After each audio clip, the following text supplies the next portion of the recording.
Әдеттегідей ұйқылау алдынан телефон шұқылап жатырсам, бір қыз маған Инстаграмнан хабар жоллады. Ол маған достылық ұсынысын білдіріпті.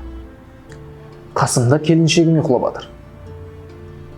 Мен ол қыздың кім екенін білуге қызығып, оның достылық ұсынысын қабылдадым.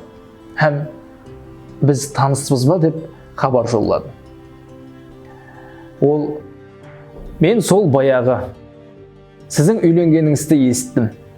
Сонда да сізді сағындым деп жазды. Ол менің баяғы қыз достым еді. Өзіне қарап жүретұғын ең көззал қызлардың бірі еді.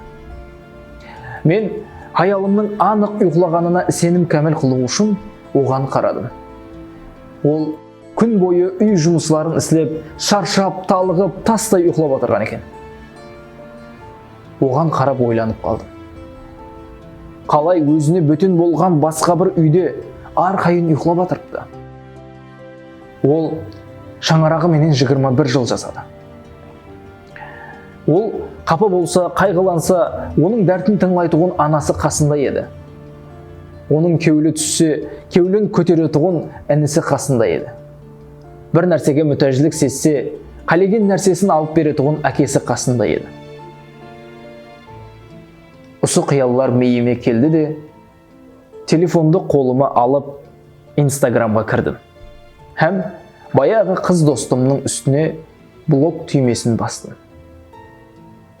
Аялыма қарадым. Һәм оның қасында ұйқылап қалдым. Себебі мен еркекпен. Аялына қиянет қылмайтұғын, шаңырағының бұзылуын қалемейтұғын еркек.